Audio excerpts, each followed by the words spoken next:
Welcome to the Blind Loyalty Challenge. I am Amanda Cromhope from Truth Loyalty and the Blind Loyalty Trust. We interview world leaders in loyalty blindly. The challenge is about creating loyalty insights spontaneously and about a lot of fun. Simultaneously, it is about raising the awareness of the Blind Loyalty Trust, and 100% of the proceeds from my book, Blind Loyalty 101 Loyalty Concepts Radically Simplified, go towards the trust.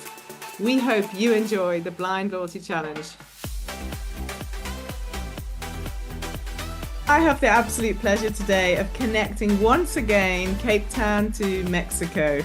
And our Blind Loyalty Challenge today is with Francisco Schnaas. He is the CEO of La Europea, and he has been tagged on the Blind Loyalty Challenge by Fernando Jimenez, who I met at the CAB, the Loyalty Juggernaut in Hyderabad, and since then he came onto our Blind Loyalty Challenge. So I feel like there's a lot of connection between Cape Town and Mexico. So Francisco, welcome. Amanda, thank you very much. Thank you for Fernando for the invite and you for hosting me today. Really looking forward to this conversation. Me too. I'm really excited because when you explained what La Europea does, I was like, goodness, I need to know that. Maybe give us 2 seconds of what your company does. For sure, we are a legacy wine, spirits, and gourmet food retailer in Mexico. We have 73 years of history, and we're currently in the process of transforming this business into sort of the next phase of what we think L'Europe can be. So very exciting times. Amazing. You had me at the gourmet foods. So actually, your first question on the Blind Loyalty Challenge is also set by Fernando. So I'm sorry if you don't like it, you can blame him A for asking you to do this and B for the question. So his question is, let's imagine a loyalty world with no points and no discounts. They disappear overnight. What do you think would exist? Well, I think that would take us to the essence of the product or the service that is being retailed. In the essence, I think that the strongest way to generate loyalty in a customer base is ensuring that the product and service that you're delivering is beyond their expectations.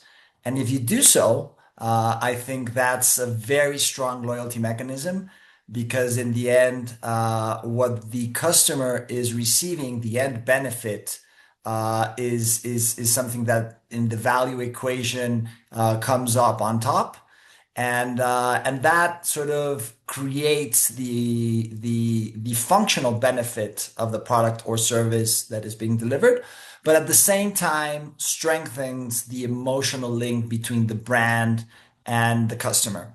So yeah, in the absence of a mechanism such as points or discounts, I would definitely go in that direction. Yeah.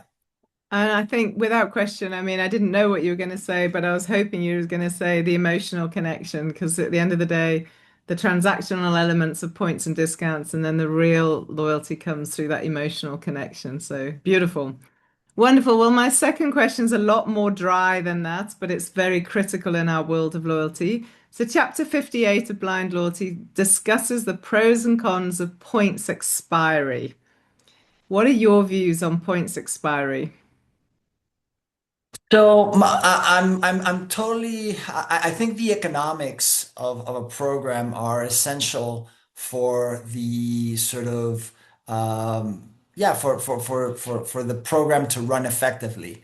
And the way I view a loyalty program is pretty much any business approach with segmentation in mind, right? So in your customer base, you will have different customer segments, and I think the question then becomes around the expiry policy of the program. Who are you really sort of affecting with such policy or benefiting essentially? And the way that I view it is if the point expiry policy is based on activity, which basically lets you know that the customer is or is not engaged with the program, then I think point expiry is sort of okay to have it, given that in essence, the customer, through their activity in the program, are basically telling you, I'm not engaged in your program. So Yeah. removing those points from the liability side of the program and ensuring that the program is economically sound, in that case, I think it's okay. If it's more of a date stamp policy, which is sort of the other type of expiry policies that we see, where it's basically from your date of accrual, X time Yeah. after that points expire, I'm not in favor of those programs. I think those disincentivize sort of the engagement of the program. And in essence, we have to understand that what the customer has in mind when they're accruing their points varies depending on that customer. Having done this both in travel and retail, you can see behaviors where people are really saving for something special or just helping them have savings on their day-to-day spend, right? So that would be my take on it in essence, in favor of activity based expiry policy against date stamping. Feel like you've read Blind Loyalty because that's exactly what we talk about in Blind Loyalty. I feel very passionately about this, and I talk to a lot of our clients about it. Exactly that. Like on the activity, if a customer's active, then let them be active. If they're not active, encourage them to be active, and then you can't hold on to them forever, or you can't hold on to the points liability forever. But if a customer is active, then respect that they might be saving up, as you say, for a wonderful travel experience rather than that date stamp on the issuance of the points, which can be so demotivating. So, wow, we're totally aligned on that one. But if we weren't, it doesn't Fantastic. matter. There's so many different viewpoints. So, it's just great to get other professionals' view on that. Chapter 51 of Blind Loyalty talks about surprise and delight. And it's something I've had a wonderful experience with a couple of brands or help brands design programs around that. But what has been your personal favorite surprise and delight loyalty experience? I really like sort of the surprise and delight power behind designing status elements in a loyalty program experience. Um, I think the most recent one that I was as a customer exposed to was one at a car rental company where through sort of my activity in their loyalty program, I got sort of upgraded and got some benefits on that car rental experience as part of a family vacation, and it was something for sure unexpected. But what made it really special was the way that it was delivered, and it was delivered pretty much by the frontline executive that was sort of servicing me.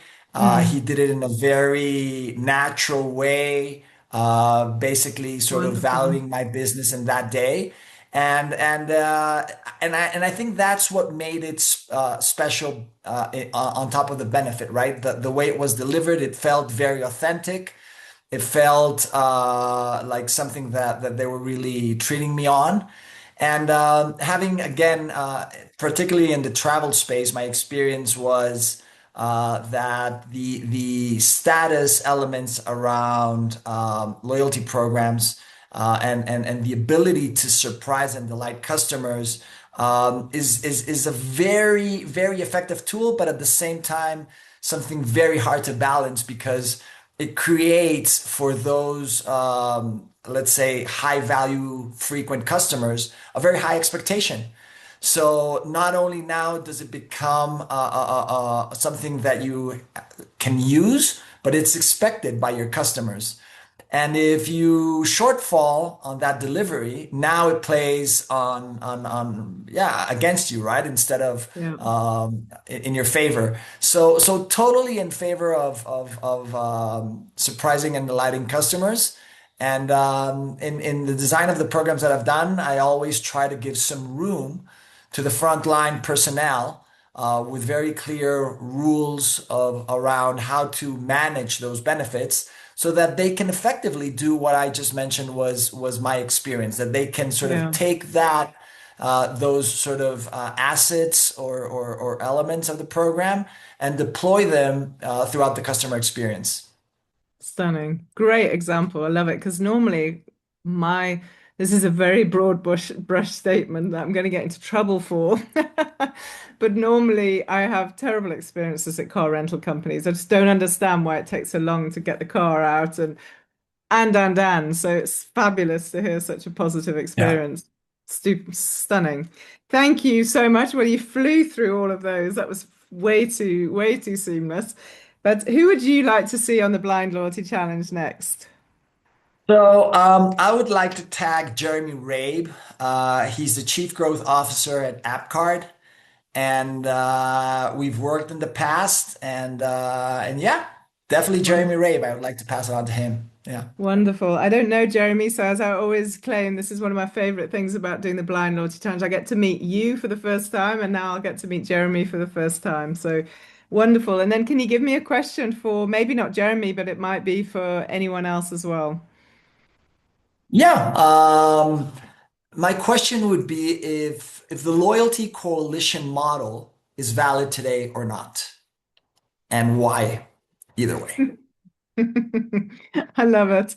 I'll have to think who to ask that of because there might be some folks who are super experts on coalition. So I'll reserve that till I know who I'm interviewing.